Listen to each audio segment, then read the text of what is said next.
নমস্কার বন্ধুরা, শুভ সকাল। আবার একটি অন্যরকম ভিডিও নিয়ে আমি চলে এসেছি তোমাদের সঙ্গে। তো ভিডিওটি প্রথম থেকে শেষ পর্যন্ত দেখার অনুরোধ রইল সকলের কাছে। আর আজকের ভিডিওটা একটু অন্যরকম করতে চলেছি, যেহেতু একরকম ভিডিও তোমাদের দেখতে ভালো লাগবে না, তাই একটু অন্যরকম করার চেষ্টা করলাম। তো দেখে বলো তোমরা কেমন হয়েছে আজকের ভিডিওটা। যেহেতু শীতকাল পড়ে গেছে, অনেকটাই লেট করে এখন ওঠা হচ্ছে, তাই উঠে এই সব ফুলগুলো চোখে পড়লো। যেহেতু শীতের জন্য এই ফুলগুলো লাগিয়েছিলাম বাড়িতে, তো এখন ফুল দিয়েছে কিছু কিছু, আর কিছু কিছু ফুল শীতের জন্য আর ফুটছে না, তাই সম্পূর্ণটা তোমাদের সঙ্গে শেয়ার করলাম আমাদের বাড়িতে কী কী ফুল গাছ আছে। আর এই যে এই গোলাপ গাছটা লাগিয়েছি আজকে 3 বছর হয়ে গেল। তো এই ফুল গাছটা একটা লাগানোর কারণ হলো এই ফুল গাছটা হালকা কালার থেকে ডিপ কালারের ফুল দেয়। আর এই যে আমাদের বাড়িতে যেহেতু কাজ হচ্ছিলো, সেটা তোমাদের সঙ্গে শেয়ার করা হয়নি। তো আগে দেখেছিলাম আমাদের বাড়িটা কেমন ছিল। এখন যেহেতু প্লাস্টার হচ্ছে, তাই বাড়িটা অনেকটাই প্লাস্টার হয়ে গেছে, আর কিছু কিছু জায়গা এখনও প্লাস্টার করতে বাকি আছে, সেটাই তোমাদেরকে বলার ছিল। হাম মা, এটা হাম হাম হাম।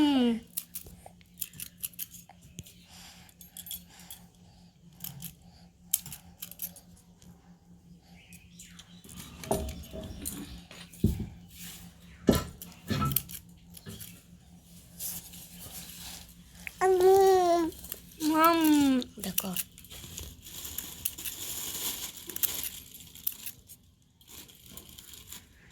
মাম।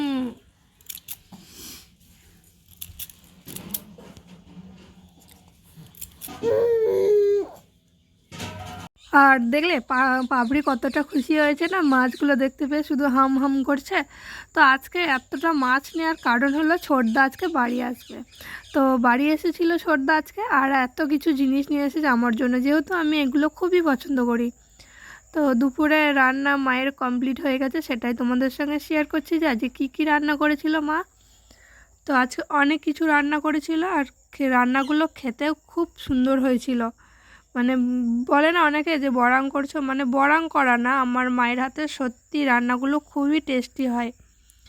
আর যারা এখানে খেয়েছে তারা আমার মায়ের খুবই নাম করে যে তোর মায়ের রান্নার হাত খুব সুন্দর। তো মাকে বলেছিলাম যে তোমাকে একটা চ্যানেল খুলে দিই, যাতে তুমি রান্না করে আমার দর্শকদের তুমি দেখাতে পারবে। তো মায়ের এগুলো খুব একটা পছন্দ না, তাই যতটা পারি মা যখন রান্না করে লুকিয়ে লুকিয়ে একটু ভিডিও করে নিই। তো এটাই ছিল আজকে দুপুরের মেনু। তো খাওয়া দাওয়া হয়ে গেছে। বিকেলে গিয়েছিলাম এই মন্দিরে, যেহেতু গ্রামে মাঠ আছে, এখন যেহেতু সর্ষে, তারপরে তোমার ধানের বীজ এগুলো আছে, তাই আর মাঠে খেলা হয় না। এই মন্দিরটা যেহেতু অনেকটাই বড়, তাই বাচ্চারা এখানেই খেলে। তো এরা খেলছে টিপ দিয়া দিয়েই। তো এই খেলাগুলো আমরাও খেলেছি। আর এখন যেহেতু পাবড়ি তো খুব একটা বড় না, ছোট্ট দেখো, তাও কিন্তু ওদের সঙ্গে খেলতে বসেছে। তো আমি ডাকছি আয়, ওরা খেলুক, তোর লেগে যাবে, তো শুনছেই না, ওদের কাছ থেকে আসবে না। আর ওদের কাছে থাকতেও খুবই ভালোবাসে, আর ওরাও কিন্তু ওকে খুব ভালোবাসে। বিকেল হলেই না আমার কাছ থেকে ওরা নিয়ে চলে যায় ওকে ঘুরতে। তো আমি ওদের কাছেই দিয়ে দিই বিকাল টাইমটা, যে ওকে একটু বেরিয়ে নিয়েই ঘুরুক, খেলুক ওদের সঙ্গে। তো আমার কিন্তু খুব ভালো লাগে। তো ওকে খেলা করানো হয়ে গেছে, এবার বাড়ি চলে যাব। যেহেতু আজকে রাত্রেবেলায় ফিস্টি আছে, একটা দাদা সকলকে ফিস্টি দেবে। যেহেতু শীতকাল হয়ে পড়ে গেছে আর এখন পৌষ মাস চলছে, তো ফিস্টি না করলে হয় না। আর আজকের মানে ফিস্টি সব কিছু একটা দাদা দিয়েছিল। তো ফিস্টি যেহেতু সব কিছু এনে দিয়েছে, তো আমরা সবাই মিলে কেটে নিচ্ছি, সবাই মিলেই কেটেছি। তো কাটা হয়ে গেছে, ওরা বাড়ি চলে গেছিলো। আর এইদিকে আমি কাটছি, আর ওইদিকে আমার বন্ধু আলুগুলো ভাজছে। যেহেতু পিকনিক মানে সবাই মিলে রান্না করা, হইচই, খুব ভালো লাগে। আর গ্রামে এরকমই ফিস্টি হয়, জানো তো, খুব একটা বেশি কিছু হয় না, কিন্তু ফিস্টি। আর আজকে আমাদের ফিস্টিতে ছিল কিন্তু মাংসর ঝোল, আর ছিল তোমার ভাত, আর খাজুর গুঁড়ো, রসগোল্লা। তো এটাই ছিল আজকের আমাদের ফিস্টির মেনু। তো ভিডিওগুলো তোমাদের কেমন লাগলো, আশা করি ভালো লেগেছে। তো ভালো লাগলে লাইক, কমেন্ট অ্যান্ড শেয়ার, আর সাবস্ক্রাইব করে দিও একটু, যাতে আমার এই চ্যানেলটাকে আমি আগে নিয়ে যেতে পারি। তোমাদের সাপোর্ট আর ভালোবাসা ছাড়া আমার এই চ্যানেলটাকে আমি আগে নিয়ে যেতে পারবো না, তাই তোমাদের সাপোর্টের খুবই দরকার। তো আজকের মতো ভিডিওটা এটুকুই, টাটা।